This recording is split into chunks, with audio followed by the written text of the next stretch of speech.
Can you step to the side? You're ruining the lighting for your brother's video.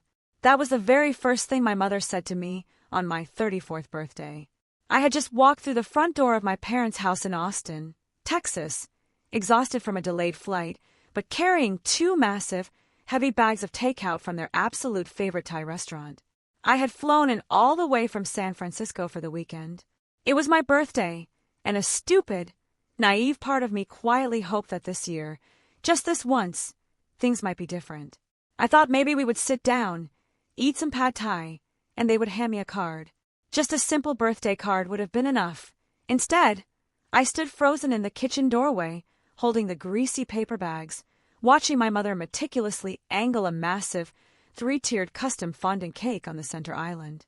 The pristine white icing didn't say, "Happy birthday, Alyssa." Not even close. Instead, written in bold, obnoxious gold edible letters were the words, "Congrats, Liam, 500K subscribers."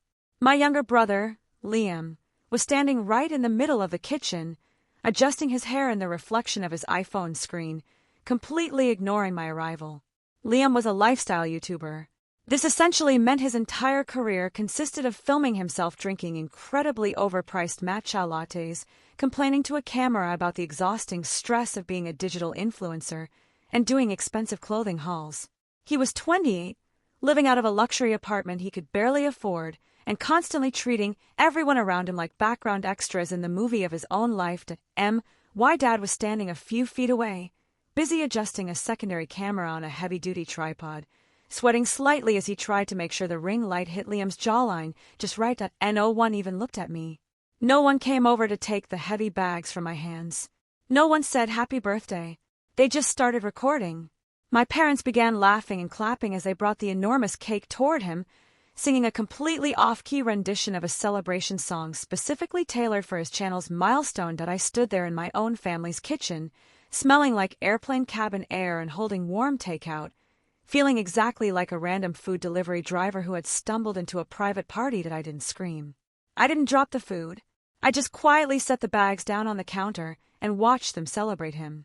That exact moment was a harsh, freezing awakening. It hit me with absolute, undeniable clarity that I wasn't actually a daughter in this family. I was just a utility. I was the reliable one. The one who always paid for dinner. The one who never asked for favors. The one who didn't cause trouble. And therefore, the one they could completely ignore. They didn't need to celebrate me because I didn't require constant maintenance. I was just the background infrastructure that kept their lives running smoothly while they poured all their energy, love, and attention into their golden child. I didn't stay long after that. I made an excuse about a work emergency, booked an early flight, and left. That night, back in my quiet, empty apartment in San Francisco, I sat on my couch with my laptop glowing in the dark room. I was 34 years old. I was the director of product at a highly successful medical AI company. I worked 70-hour weeks, lived in a practical, unflashy apartment, drove a 7-year-old Honda sedan, and saved almost everything I made. I had never been someone who cared about designer clothes or flashy status symbols. But my financial situation had just drastically, permanently changed. At a few weeks prior, the medical AI company I had helped build from the ground up was officially acquired by Google. Because I was an early employee and held a significant amount of equity, my payout was completely life-changing. The final wire transfer had officially cleared my bank account just 2 days ago. I pulled up my banking app and stared at the screen. Sitting right there in my available balance was exactly $1.80 million. Normally, the sensible, reliable Alyssa would have immediately moved it into diversified index funds, spoken to a wealth manager, and pretended the money didn't even exist. But the image of that subscriber cake, the cake celebrating Liam's internet fame while my 34th birthday went completely unacknowledged, was burning a hole straight through my chest. I felt a sudden, overwhelming urge to do something completely out of character. I wanted to do something reckless, loud, and undeniably visible. That I didn't just want my parents to see me. I wanted to force them to look. That I walked into the local high-end Porsche dealership the very next morning.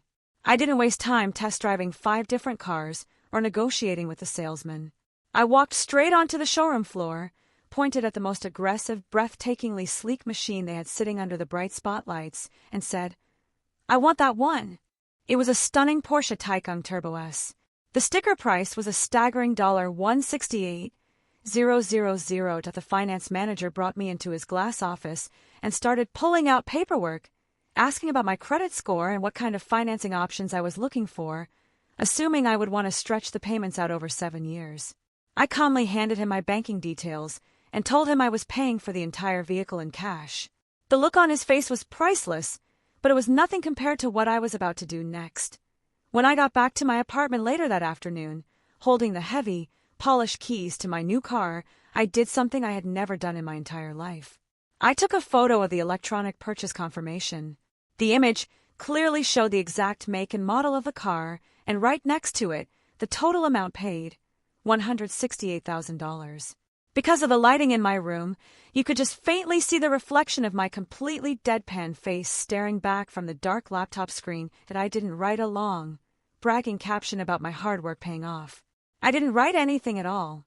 No emojis, no hashtags, no inspirational quotes. I just uploaded that single, raw image to my private Instagram account. It was a locked account that only had about 50 followers, primarily consisting of my parents, Liam, my extended relatives, and a handful of close friends that I hit post, closed my laptop, and went to sleep, knowing exactly what kind of grenade I had just rolled into my family's dynamic that IT didn't take long to detonate. The explosion happened the very next morning. My phone started buzzing violently against my nightstand at exactly 7 a.m. The caller ID flashed my dad's name, Richard Carter. I let it ring 3 times, taking a deep breath, before I finally swiped to answer. "Hello," I answered, my voice deliberately calm and slightly raspy from sleep. "Alyssa," my dad said. His voice was literally shaking. It wasn't the proud, booming, authoritative voice he always used when talking to Liam about his channel. It was frantic, thin, and entirely panicked. "Alyssa, where did you get $168,000 for that car?" I sat up in bed, resting my back against the headboard. "I bought it, Dad. With my own money." "You don't have that kind of money!" he practically shouted, his panic rapidly bleeding into sheer anger. "Did you take out a massive loan? Are you involved in something you shouldn't be? Alyssa, you need to tell me the truth right now. You can't just drop $168,000 in cash on a sports car. What have you done?" It stung, even though I expected it. He didn't think I had earned it.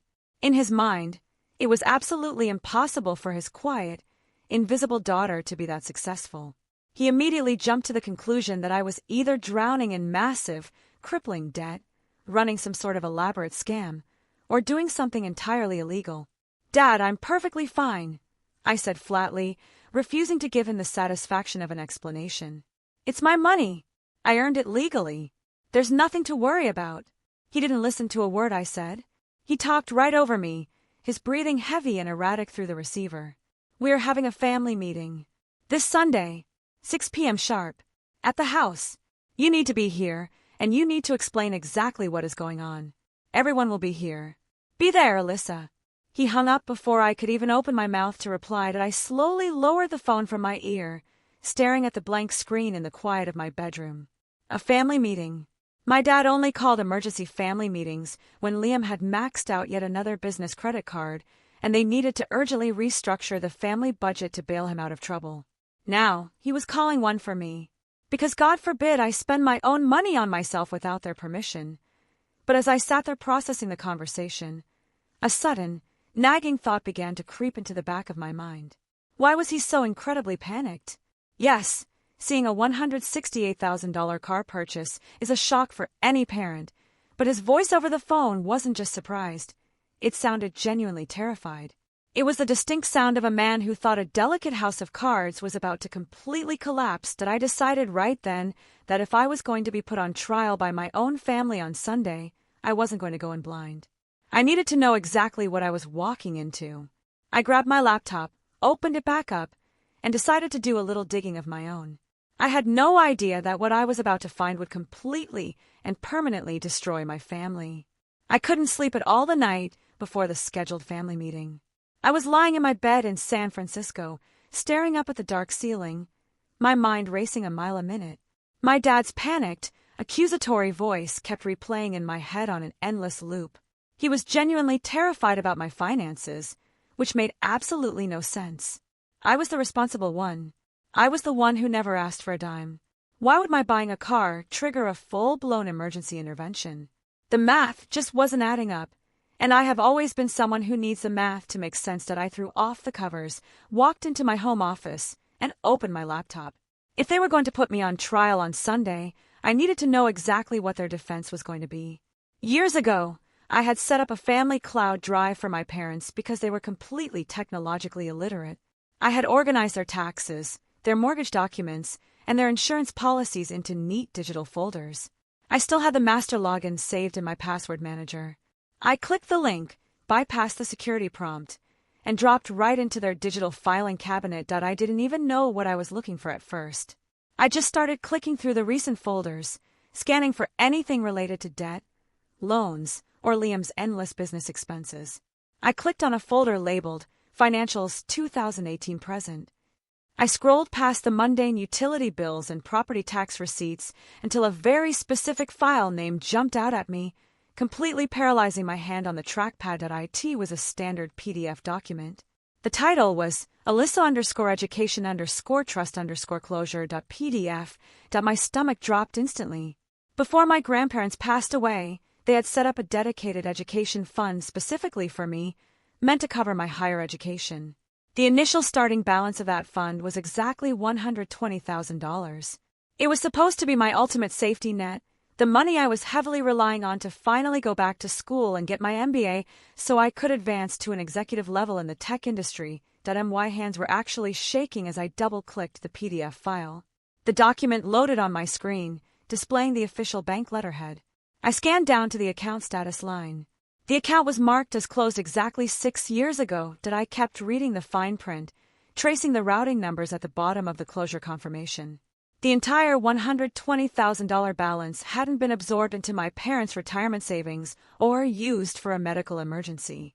The document clearly showed that the exact final balance had been wire transferred directly into a checking account registered to Carter Media LLC. Carter Media LLC was the official corporate entity for Liam's YouTube channel. I sat there in the silence of my apartment, feeling like I had just been physically punched in the chest. My own parents had secretly liquidated my inheritance and handed it straight to my brother. I didn't stop there. The dam was broken, and I needed to see exactly where my future had gone. I opened another folder in the drive containing bank statements and expense spreadsheets for Liam's company from that same year. I started reading through the itemized list of his corporate expenses, and every single line made me feel sicker and sicker. I saw a single transaction for $7,500 spent entirely on high-end camera equipment. I saw a massive block of recurring payments totaling $12,000 just to cover the rent for his trendy, completely unnecessary downtown filming studio.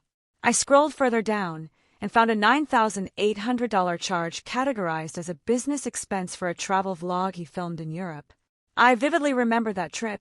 He had spent 3 weeks staying in boutique hotels in Paris and Rome, complaining on Instagram about jet lag while I was working double shifts.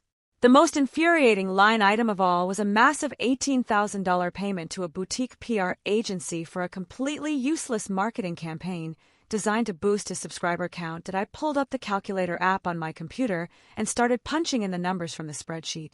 I added up the camera gear, the studio rent, the European vacation, the marketing, and dozens of other ridiculous expenses. The final total staring back at me was an absolutely staggering $143,000. If they hadn't just taken the initial $120,000, they had drained the interest it had accrued too. All of it. Gone. I leaned back in my chair, staring blindly at the wall. This was the exact money that was supposed to pay for my MBA. A brutally clear memory flashed into my mind. 6 years ago, right around the time this account was secretly drained, I had driven to my parents' house to have a serious talk about my future. I had sat at their kitchen table, exhausted, explaining that I simply couldn't afford the MBA tuition on my entry-level product manager salary. I had politely asked if we could finally access my grandparents' fund to help cover the first semester. I remembered my mother standing by the sink, completely avoiding eye contact with me. I remembered her exact, cold words. She had sighed heavily, looked at me with total indifference, and told me that not everyone gets to follow every dream. She had completely dismissed me. She let me believe the money was tied up or unavailable. She let me take out high-interest student loans. She let me work 80-hour weeks to pay for evening classes, all while she knew perfectly well that she had already handed my entire future to Liam so he could buy a new camera lens. The sheer scale of the betrayal was suffocating. But the worst part was still waiting for me in the cloud drive. While clicking back to the main directory, I noticed a folder labeled iPhone_backups. My mother had notoriously terrible storage management habits and synced literally everything to the cloud, including her entire iMessage backup history. I opened the database file for her old phone messages and used the search function to look up the text thread between her and Liam. I filtered the dates back to the exact week the trust fund was officially closed. It didn't take long to find the smoking gun.it was a frantic, pathetic text thread initiated by Liam. I clicked on the messages and started reading. Liam had texted her late at night in a total panic. He typed that if he couldn't pay his studio rent and his credit card minimums this month, his channel was completely dead. He was threatening to quit, throwing a digital tantrum because his influencer lifestyle was completely unsustainable. My mother's response was sitting right there on my screen, forever preserved in the cloud. It wasn't a message telling him to get a real job. It wasn't a message telling him to budget better. She texted him back almost immediately. She told him not to worry, saying they would just use Alyssa's education fund to cover his debts. Then came the justification. The single sentence that completely shattered any remaining illusion I had about my place in this family. She typed out, "She's stable. She doesn't need it." I didn't cry. I didn't scream. I just sat frozen in the cold, blue light of my computer screen. I read that exact text message 20 times. She's stable. She doesn't need it. Because I worked hard, because I paid my own rent, because I never begged them to fix my mistakes, I was punished. My stability wasn't something they were proud of. It was a weapon they used against me to justify stealing my inheritance. I wasn't a person to them. I was just an infinite resource they could quietly mine to fund the golden child's delusions of grandeur. They didn't just forget my birthday. They had actively sabotaged my future to protect his ego. And now, because I had bought a car that cost more than the money they stole from me, they were terrified. They were calling an emergency meeting because they thought my new wealth meant I would finally start looking closely at the family finances. They were terrified I was going to find out what they did. Well, they were right. I did find out that I closed the iMessage window, opened a new folder on my desktop, and started meticulously downloading every single bank statement, every transfer receipt, and every text message. I wasn't just going to attend this family meeting. I was going to burn their entire fake, perfectly curated world to the ground. The morning after I found the absolute proof of my parents stealing my education fund, I knew I could not handle this entirely on my own. I needed someone who understood the law, and I needed someone who actually had my back. I picked up my phone and called my best friend, Marcus Vega. Marcus wasn't just a good, supportive friend. He was a highly ruthless and effective corporate lawyer. I told him it was an absolute emergency and asked him to meet me immediately after work. We met up that evening at a loud, crowded rooftop bar in downtown San Francisco. I didn't care about the nice view or the expensive drinks on the menu. I just needed a place where we could sit in the corner and look at my laptop screen without anyone looking over our shoulders. I ordered a straight whiskey, sat down, and pushed my laptop across the small table toward him. I didn't give him a long, emotional preamble or try to soften the blow. I just opened the folder containing all the downloaded iCloud files and told him to start reading. Marcus is a professional. He didn't gasp or act overly dramatic. He just quietly scrolled through the documents, his eyes scanning the bank statements, the transfer receipts, and the PDF confirming the closure of the trust fund. He read the line items detailing Liam's camera equipment, the studio rent, and the European vacation. Finally, I opened the screenshot of the text message where my mother explicitly said they were using my money because I was stable and didn't need it. Marcus leaned back in his chair, took a slow sip of his drink, and looked at me. He was angry. I could see it in the tight set of his jaw. He pointed specifically to the $18,000 marketing campaign expense and explained that using a designated education trust to pay a boutique PR agency for a YouTube channel was a direct violation of the legal terms set by my grandparents. He asked me if I remembered signing any release forms 6 years ago. I told him I hadn't signed a single piece of paper. Marcus nodded, his expression turning completely serious. He told me that meant my parents had likely forged my signature or falsely represented themselves to the bank to gain access to the funds. The realization that my own mother and father had potentially committed felony forgery just to keep Liam's internet channel afloat made me feel physically sick. Marcus kept talking, refusing to let me spiral into sadness. He told me that sadness was a useless emotion right now. He needed me to be angry, and he needed me to be focused.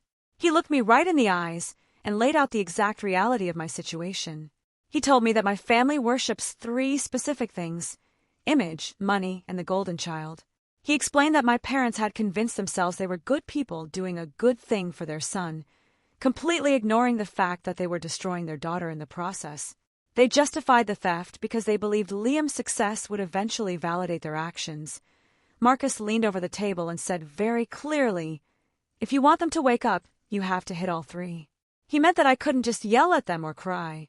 If I wanted to actually break through their delusion and hold them accountable, I had to attack the very foundation of what they cared about. I had to threaten their money, ruin their perfect image, and expose their golden child for exactly what he was." When he said that, I actually smiled.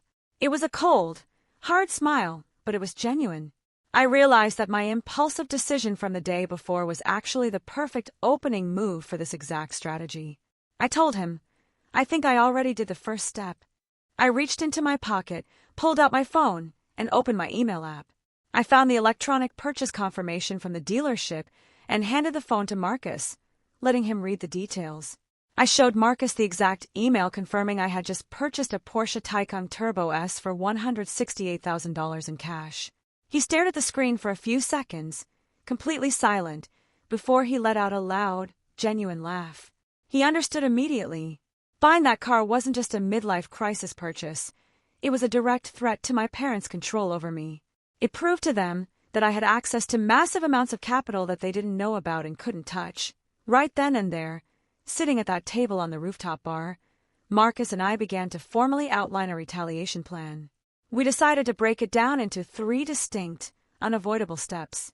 We wanted to make sure that when I walked into that Sunday family meeting, I controlled the entire room from the second I arrived. Step 1 of the plan was all about visual dominance and psychological impact. I had to show up at the family meeting driving that exact $168,000 Porsche. The dealership in San Francisco had offered to ship the car to an affiliated dealer in Austin for a small fee. I told Marcus I would pay for the expedited shipping, so the car would be waiting for me in Texas when I flew in. My parents were expecting a scared, apologetic daughter who was secretly drowning in debt. Pulling into their driveway in a car that cost more than their entire retirement savings would completely short-circuit their brains. It would establish dominance before I even opened my mouth. Step 2 was about undeniable proof. Marcus told me I needed to bring all the financial evidence. We spent the next 2 hours organizing the files like a trial exhibit. We printed out the trust fund closure documents, the highlighted spreadsheets showing Liam's ridiculous business expenses, and blow-up copies of the text messages between Liam and my mother. We used red highlighters to mark the exact dates the money left my trust and the exact dates it entered Liam's LLC checking account. Marcus said that having the hard copies in my hands would prevent them from gaslighting me or denying the transfers. The numbers would be sitting right there on the table. Step 3 was the absolute knockout punch. I was going to give them a hard, non-negotiable ultimatum. Marcus helped me draft the exact phrasing, so there was zero room for misunderstanding. I would demand that they either completely return the stolen money, or I would formally file a lawsuit for financial fraud. I had to look them in the eyes and deliver that threat without a single trace of hesitation. Marcus warned me that they wouldn't believe me at first. They would assume I was bluffing because the old Alyssa would never actually sue her own family. I had to convince them that the old Alyssa was dead, and the new Alyssa was fully prepared to drag them into civil court and expose their actions to the public. If Liam's followers found out his entire channel was funded by money stolen from his sister, his career would be over instantly. That was the leverage we were going to use. That we spent the rest of the evening role-playing the conversation. Marcus played the role of my father, throwing excuses and accusations at me, training me not to react emotionally. By the time we finally left the bar, the fear and anxiety that had been choking me for the past 24 hours were completely gone. I booked my flight back to Austin for Sunday morning, finalized the transport for the Porsche, and packed my bags. The emergency family meeting was approaching, and I was more than ready to attend. It was a painfully bright Sunday afternoon when I finally pulled into my parents' quiet, suburban neighborhood in Austin, Texas. The transport company had delivered my brand new Porsche Taycan Turbo S to a local dealership exactly as promised. Driving it for the first time felt entirely surreal, but I didn't have the luxury of enjoying the leather seats or the smooth acceleration. I had a very specific mission today. As I turned onto my parents' familiar street, my heart was pounding against my ribs, but my mind was completely clear and focused. I pulled up to their house and immediately saw my brother's car parked right in the middle of the driveway. It was a massive Range Rover, and because Liam couldn't do anything subtly, the entire vehicle was wrapped in a matte black vinyl heavily featuring his YouTube channel's custom logo. It was loud, obnoxious, and ironically, completely paid for by my stolen future. I didn't park on the street like a polite guest. I didn't park neatly to the side. I pulled my sleek, $168,000 electric sports car directly behind his oversized SUV, deliberately blocking his exit. If things went south today, he wasn't going to storm out and speed away to make a dramatic vlog about being victimized. He was going to stay right here and face the music that I grabbed the thick manila folder off the passenger seat, locked the doors with a sharp chirp of the key fob, and walked straight to the front door. I didn't bother knocking. I just turned the brass knob and walked directly into the living room. The tension in the house was so thick you could practically choke on it. The three of them were already sitting there, positioned exactly like a legal tribunal waiting to aggressively sentence a criminal. My dad was sitting in his large leather recliner, his arms crossed tightly over his chest, his face red with preemptive anger. My mom was perched awkwardly on the edge of the sofa, nervously picking at her fingernails. Liam was slumped in a love seat, scrolling through his phone with a deeply bored expression, looking incredibly annoyed that he had to be there at all instead of filming content. The second the heavy front door clicked shut behind me, the interrogation immediately began. My dad didn't say hello. He didn't ask about my flight from California. He leaned forward and aggressively demanded to know if I was currently drowning in massive, insurmountable debt. He literally raised his voice, asking me what kind of illegal loan sharks or shady businesses I had gotten involved with to afford a car like that. My mom didn't even wait for me to answer him before she chimed in with her own accusations. She looked at me with this deeply disappointed, condescending expression and asked if I had just bought the car to get attention. She actually had the nerve to ask if I was throwing a massive financial tantrum simply because I felt left out of Liam's subscriber milestone celebration a few days ago. I just stood there in the middle of their perfect, heavily decorated living room, listening to them hurl these ridiculous accusations at me. I didn't cry. I didn't yell back. I didn't try to defend my financial decisions or explain the massive Google acquisition payout that had just cleared my bank account. I let them exhaust themselves for a minute. Then, I calmly walked over to the heavy oak coffee table in the center of the room and dropped the thick folder directly onto the glass surface. It landed with a loud, heavy thud that made my mother physically flinch and pull back. I looked directly at my father, then at my mother, and finally at my brother. I didn't raise my voice. I kept my tone completely flat and perfectly level. I told them that before we discussed my car, my career, or my supposed desperate need for attention, we should probably talk about the $143,000 first. The reaction was instantaneous and entirely satisfying. The entire room went dead silent. The aggressive, commanding energy my dad had been heavily projecting completely evaporated into thin air. The color drained from my mother's face so fast she actually looked physically ill. Liam finally stopped scrolling on his phone, his head snapping up to look at me, genuine confusion warring with a sudden, sharp spark of panic in his eyes. He didn't know the exact dollar amount they had taken, but he knew exactly what fund I was talking about. For a long, agonizing 10 seconds, nobody breathed. Then, the silence completely shattered, and the verbal war officially began. My dad was the first to break the quiet. His authoritative persona crumbled, replaced instantly by frantic, desperate backpedaling. He started stammering, rapidly trying to justify the massive theft by loudly claiming that family supports each other in times of need. He actually tried to frame the absolute draining of my grandfather's education fund as a noble, collective family sacrifice to help Liam launch his crucial business. He told me that the money was just sitting in an account doing nothing, and Liam had an urgent, time-sensitive opportunity that they couldn't ignore that I didn't let him finish his pathetic, rambling speech. I opened the folder, pulled out the first page, and slid it across the glass table toward him. It was the itemized spreadsheet showing the $9,800 travel vlog expense in Europe. I asked him directly how a 3-week European vacation staying in boutique hotels in Paris constituted an urgent, life-or-death business necessity. He opened his mouth to reply, but nothing came out. He just stared at the highlighted number on the page. That was exactly when my mother decided to deploy her favorite, most reliable weapon. She immediately started crying. Real, heavy tears began streaming down her face as she aggressively clutched a decorative throw pillow to her chest. She sobbed loudly, telling me that I was always so strong, so independent, and so capable of handling myself, but my brother was completely different. She looked at me with wet eyes and actually said that Liam is just more sensitive than I am. She claimed the intense pressure of his online career was destroying his mental health, and they simply had to step in and save him from failing.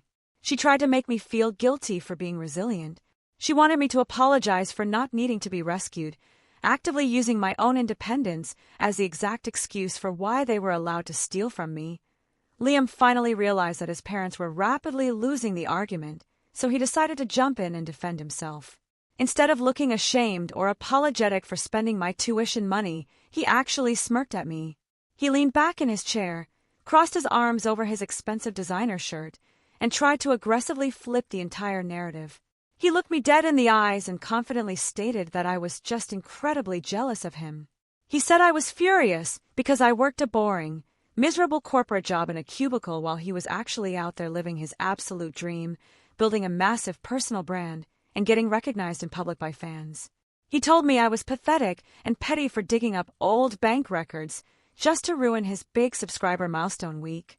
The sheer, blinding audacity of his statement was almost impressive. He genuinely believed his own lies. I looked at the three of them sitting there, my father the loud enabler, my mother the weeping victim, and my brother the completely delusional narcissist. I didn't feel angry anymore.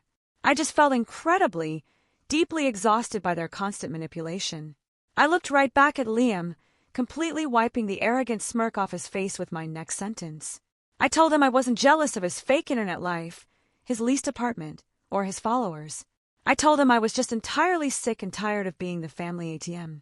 I was done being the silent, reliable machine they could casually withdraw from whenever they needed to fund his fragile ego and his failing business ventures. That I reached back into the thick folder to pull out the final piece of paper Marcus had prepared for me. The arguing stopped again as they watched my hands. It was time to show them exactly how much this was going to cost them, and I wasn't going to let them leave this room until they understood the absolute reality of the situation. I pulled the final piece of paper from the thick manila folder and placed it deliberately in the center of the glass coffee table. It wasn't a bank statement, an old tax form, or a printout of an old text message from iCloud this time. It was a formal, legally binding demand letter that my lawyer, Marcus, had helped me draft on pristine, official law firm letterhead just a few days prior.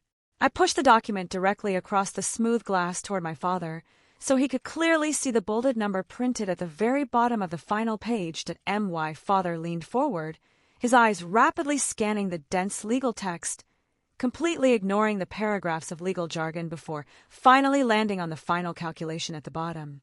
The number staring back at him was exactly $162,400. He looked up at me, his face turning pale and his jaw dropping, completely abandoning the aggressive, authoritative act he had been putting on since I walked through the door. He asked me what that specific number meant, stammering defensively that the trust fund only had about $143,000 in it when they decided to close it out. I looked him dead in the eye, maintaining a perfectly flat expression, and explained the exact math behind the demand. I told him that the $162,400 total included the original money they had secretly funneled into Liam's LLC, plus the exact amount of the high-interest student loans I was forced to take out in my own name just to pay for my evening classes. Because my mother had lied to my face and told me I couldn't access my own money, I had gone into massive debt while they bought high-end camera equipment and funded luxury European vacations for my brother. Do you want to know why I bought that specific car? I asked them, letting the heavy, suffocating silence stretch across the living room for a long moment. I bought a Porsche Taycan Turbo S, and I paid exactly $168,000 for it in cash. I watched my mother physically flinch at the massive dollar amount. Is it a coincidence that my new Porsche cost $168,000, and the exact amount of money you stole from me, plus the debt you forced onto my shoulders, equals $162,400? I asked, my voice dangerously calm and entirely unwavering. No, it's not a coincidence at all that I told them the car wasn't a desperate cry for their attention, and it certainly wasn't a petty financial tantrum because I missed out on some stupid cake. It was a deliberate demonstration. It was my way of physically proving to them that I currently had the capital, the resources, and the complete financial independence to completely ruin them in court if I chose to do so. I didn't need their permission to live my life, and I certainly didn't need their money anymore. But I absolutely refused to let them get away with stealing my future just to fund Liam's ridiculous delusions. Then, I delivered the ultimatum. I didn't yell, I didn't cry, and I didn't leave any room for negotiation. I laid out 3 strict, non-negotiable conditions right there in their heavily decorated living room.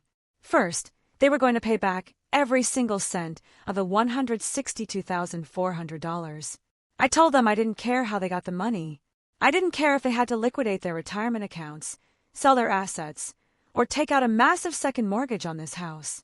I wanted my money returned to me in full. Second, they were going to permanently and immediately stop funding Liam. There would be no more paying his downtown studio rent, no more covering his maxed-out credit card minimums, and no more secretly bailing out his failing business ventures. If they wanted to pretend he was a highly successful internet star, he was going to have to actually earn his own money and pay his own bills like an adult. Third, they were never going to have access to my finances, my personal life, or my decisions ever again. I told them they lost the right to have a say in my life the second they forged my name and emptied that educational trust that I looked at my father, who was completely speechless and sweating profusely, and told him the absolute consequence of failing to meet these 3 demands. If I did not see that exact amount wired back into my bank account, my lawyer was fully prepared to formally file a massive lawsuit for financial fraud. I made it crystal clear that I would gladly drag them into civil court, expose the forged bank documents, and make sure every single one of Liam's corporate sponsors and subscribers knew exactly how his fake lifestyle channel was actually funded. The room immediately erupted into chaos. My father started yelling again, this time out of sheer, unadulterated panic, begging me to be reasonable and telling me that a public lawsuit would completely destroy the family. My mother started sobbing hysterically again, burying her face in a pillow and wailing that I was being incredibly cruel, vindictive, and heartless to my own blood. Liam just sat there on the love seat, looking completely terrified for the first time in his entire life, slowly realizing that his free financial ride was officially over. I didn't stay to listen to their pathetic excuses. I didn't care about the family breaking apart, because as far as I was concerned, the family had been fundamentally broken for years. I calmly packed my legal documents back into the manila folder, turned around without saying another word, and walked straight out the front door. I got into my $168,000 Porsche, started the quiet electric engine, and waited. I laid heavily on the horn until Liam was forced to come outside, thoroughly humiliated, and move his obnoxious, logo-wrapped Range Rover out of my way. I backed out of the driveway, left the neighborhood, and drove straight to the airport. The immediate aftermath of that meeting was exactly as toxic and predictable as I expected. The grand illusion of our perfect, supportive family completely shattered into a million pieces. Instead of calling me to sincerely apologize or figure out a realistic payment plan, Liam decided to immediately play the victim to his large internet audience. Just a few days later, he posted a heavily edited, incredibly dramatic video on his channel. He sat in his expensive studio, looking deeply sad and exhausted, and talked for 20 straight minutes about how he was currently being targeted by toxic people chasing money. He didn't use my exact name, but the implication to anyone who knew us was glaringly obvious. He tried to spin the narrative completely, claiming that greedy corporate types were actively trying to ruin his mental health and tear down his creative vision out of pure jealousy. That I watched exactly 2 minutes of the video before turning it off in utter disgust. It was deeply pathetic and it just confirmed everything I already knew about his character. He wasn't a hard-working creator. He was a fragile parasite. That was the exact moment I made the final, definitive decision. I picked up my phone, opened my contacts, and permanently blocked Liam's number, blocked my mother's number, and blocked my father's number. I completely cut off all contact with every single one of them. I didn't send a dramatic warning text, and I didn't try to explain myself one last time. They had the demand letter, they knew the exact terms, and they knew the looming legal deadline. The ball was entirely in their court, and I was absolutely done playing their manipulative games. After I walked out of my parents' house, got into my $168,000 Porsche, and drove straight to the airport, I completely cut all contact with my family. I didn't send a follow-up text, I didn't wait around for an apology, and I certainly didn't care about the toxic, dramatic video Liam immediately posted to his channel complaining about greedy people chasing money. I had delivered my ultimatum, laid out the exact financial math of their betrayal, and set a strict legal boundary. The ball was entirely in their court. What followed was exactly 5 months of absolute, deafening silence. For the first few weeks, I fully expected my phone to explode with messages from burner numbers or for my parents to hire some cheap lawyer to try and intimidate me into dropping my demands. I expected my mother to send long, emotionally manipulative emails crying about how I was destroying my brother's incredibly sensitive mental health. But nothing came.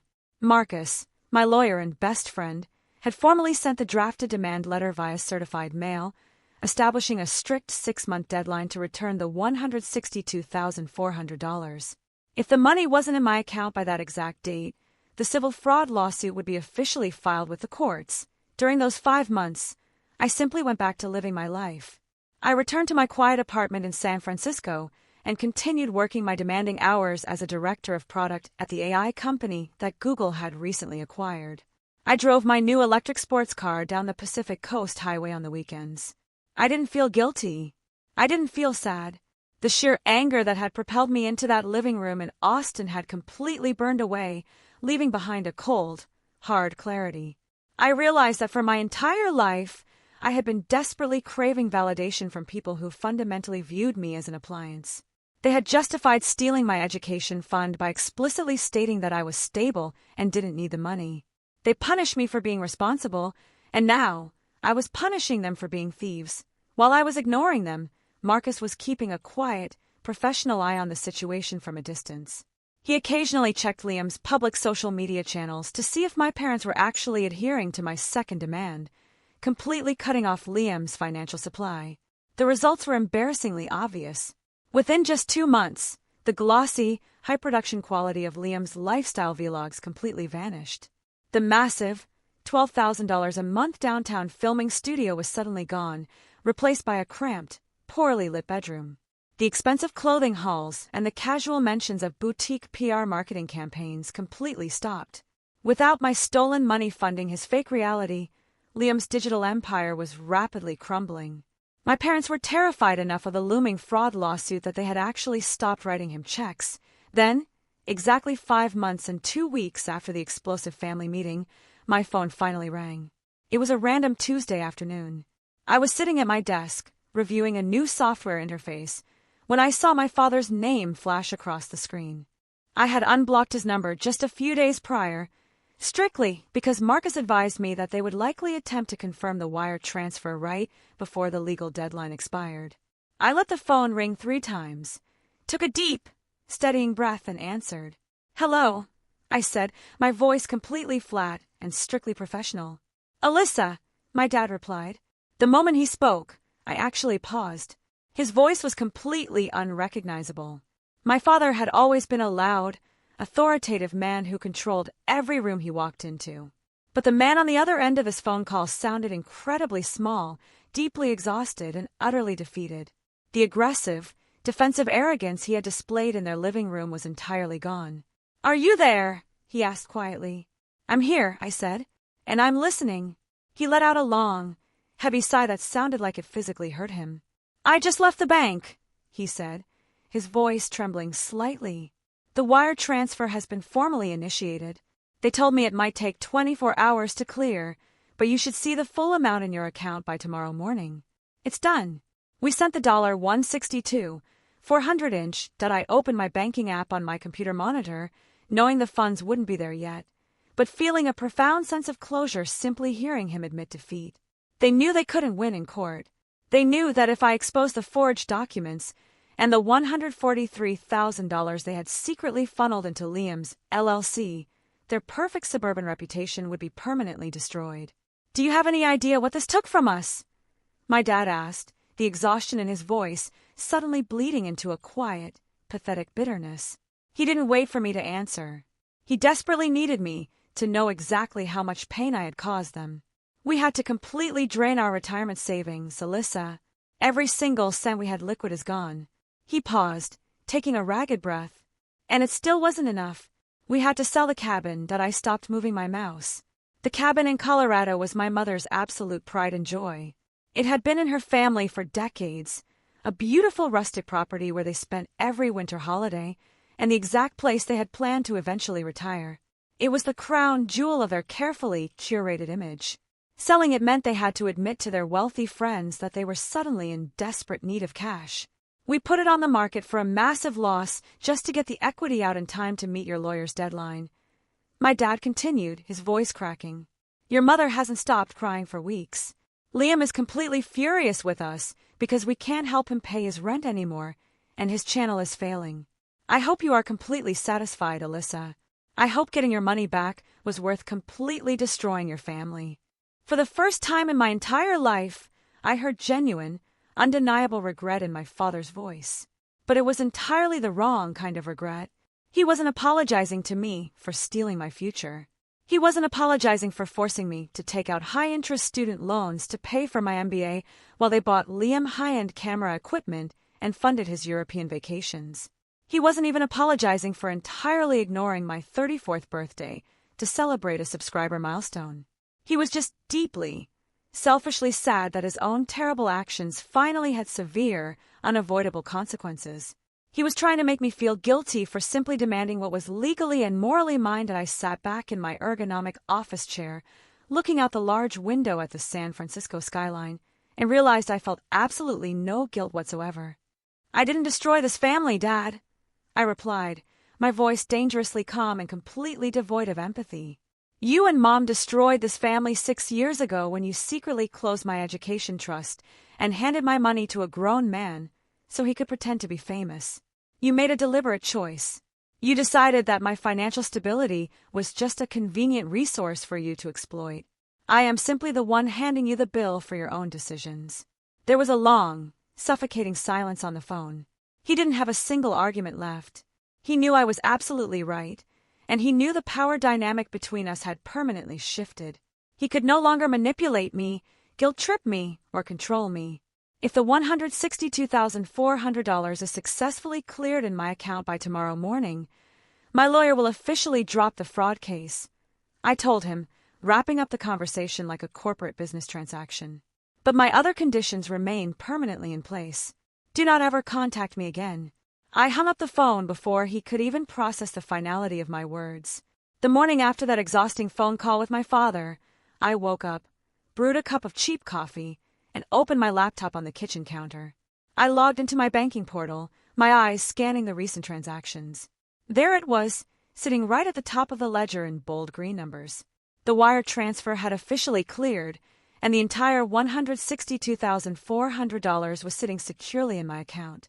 It was the exact sum of my stolen education fund, plus the high-interest student loans I was forced to take out because of their lies. I stared at the bright screen for a long time, sipping my coffee, feeling an overwhelming sense of finality. The money was finally back, but the damage was permanent, and the family was completely broken now that I didn't feel a sudden urge to call my parents and thank them for doing the bare minimum. I didn't feel the need to offer an olive branch or suggest family therapy. They hadn't returned the money out of a sudden burst of moral clarity or deep parental love. They had returned it simply because they were terrified of a massive, public financial fraud lawsuit that would permanently ruin their pristine suburban image. I kept my promise to myself and cut contact completely. I didn't block and unblock their numbers just to check for pathetic apologies. I simply erased them from my daily life. Marcus, my lawyer, formally withdrew the legal threat, ensuring my parents knew the legal battle was over, but the personal boundaries I had drawn were permanently set in stone. While I was busy moving on, enjoying the quiet peace of my apartment and driving my new Porsche around the Bay Area, Liam's carefully constructed, heavily financed universe was aggressively imploding. I didn't have to talk to my family to know what was happening. His downfall was being broadcasted publicly on the internet for anyone who cared to look. Right before the money was formally returned to me, Liam had uploaded a deeply manipulative video to his channel, dramatically crying to his subscribers about toxic people chasing money.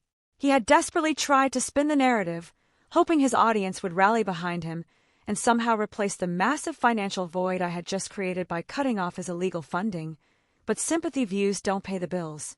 Without the ability to secretly siphon thousands of dollars from my grandparents' trust fund, his production value tanked almost overnight. My parents, having completely drained their retirement savings and sold their beloved Colorado cabin just to pay me back, could no longer function as his personal bank. They couldn't afford to pay the massive $12,000 monthly rent for his downtown filming studio anymore. They couldn't drop $18,000 on boutique marketing campaigns to artificially boost his algorithm engagement. And they certainly couldn't fund another $9,800 three-week travel vlog to Europe so he could pretend to be a jet-setting influencer. The harsh reality of a situation set in incredibly fast. Liam's content shifted from high-end luxury lifestyle hauls to him sitting in a cramped, poorly lit room, complaining about his mental health and how the platform's algorithm was unfairly punishing his creative genius. His audience, who tuned in specifically to watch him flex an expensive lifestyle he didn't actually own, quickly grew bored of his whining. His subscriber count stalled, and then it began to actively drop. The golden child, who was considered so undeniably important that my 34th birthday was completely ignored to celebrate his 500K milestone, was suddenly becoming entirely irrelevant. Eventually, the physical repossessions began. You can't lease luxury vehicles and rent downtown studio apartments on a dying YouTube channel's ad revenue. The matte black Range Rover, the exact one obnoxiously wrapped with his custom channel logo that he had parked in my parents' driveway, completely disappeared. He was forced to break the lease on his trendy apartment because his credit cards were completely maxed out, and there was no magical family bailout waiting to save him this time. The ultimate humiliation arrived just a few months later. Stripped of his expensive studio, his luxury car, and his fake wealth, Liam moved back home that I could only imagine the suffocating, toxic atmosphere inside that house in Austin. My father and mother, completely stripped of their financial security and their beloved vacation home, were now forced to live with the exact son who had caused their utter ruin. The son they had explicitly told me was too sensitive and needed constant saving was now sleeping in his childhood bedroom, completely broke. They had originally justified stealing from my education fund by explicitly claiming I was stable and didn't need the money, completely ignoring the fact that my stability was earned through grueling hard work. Now, they were permanently trapped with the completely unstable, entitled adult they had created. Liam's grand delusion of being a massive online celebrity officially died in that suburban house. The influencer lifestyle requires relentless, expensive upkeep, and he had absolutely zero capital left to burn. Reality finally forced him to do the one thing he had actively avoided his entire adult life. He had to get a real job. He couldn't rely on his charm, his fading subscriber count, or my stolen money to pay for his groceries anymore. He had to polish up a resume and actually sit through interviews like a normal person. Through Marcus, who occasionally checked in on the public wreckage out of sheer professional curiosity, I learned exactly where Liam ended up. The guy who used to treat everyone around him like disposable background extras, the guy who commanded my parents to hold heavy lighting equipment for him while actively ignoring his sister, eventually landed a job. Liam works as an editor for a small studio. There is an incredible, almost poetic irony in his new career path. He isn't the star anymore. He doesn't get to stand in front of the camera, drink wildly overpriced matcha lattes, and pretend his life is perfect for an audience of strangers. He sits in a dark room, staring at a computer monitor for 8 hours a day, cutting and editing footage for other people. He is literally the behind-the-scenes infrastructure making someone else look good. He became the exact invisible utility he always treated me as. Every time I thought about him sitting in a cramped editing bay, being barked at by a director to fix the color grading on a video that wasn't even his, I felt a deep, profound sense of closure. I didn't actively wish for his life to be miserable, but I absolutely demanded that his life be grounded in reality. The reality was that he was never a self-made entrepreneur or a creative genius. He was a heavily subsidized illusion, and the exact second the stolen subsidy stopped, the illusion completely vanished.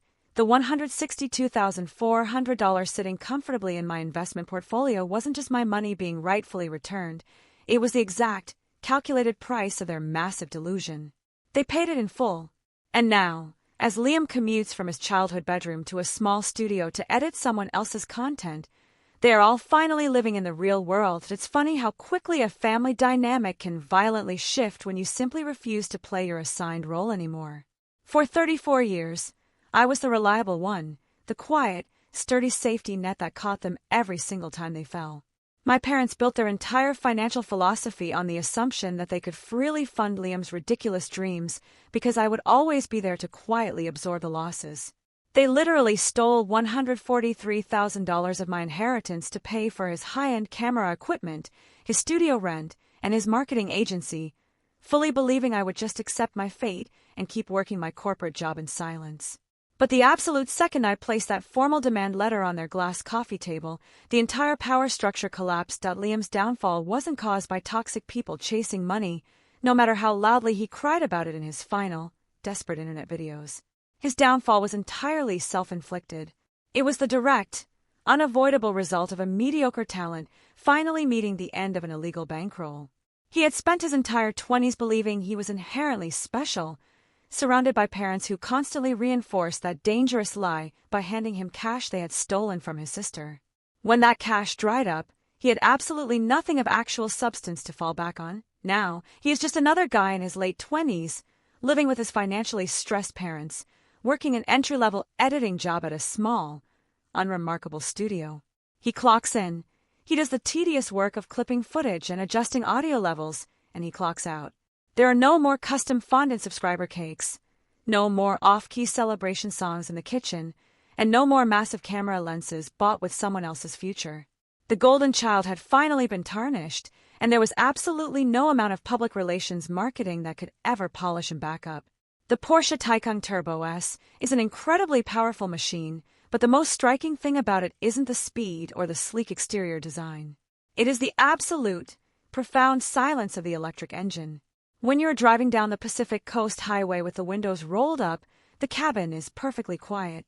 There is no loud, aggressive exhaust note, no vibrating engine block, and no chaotic noise. It is just you, the smooth steering wheel under your hands, and the road unfolding in front of you. About a year after the catastrophic family meeting in Austin, I took the car out for a long drive along the California coast. It was a beautiful, crisp Saturday morning. The $162,400 wire transfer from my parents had been sitting securely in a diversified investment portfolio for months, quietly earning interest. My daily life had returned to a comfortable, highly productive routine. I was thriving at my job, spending time with genuine friends like Marcus, and sleeping deeply every single night. But as I gripped the leather steering wheel of the Taycan and watched the ocean blur past my window, my mind drifted back to the very reason I had bought the specific vehicle in the first place. When I first walked onto that dealership floor and pointed at this $168,000 car, I was operating purely on shock and adrenaline.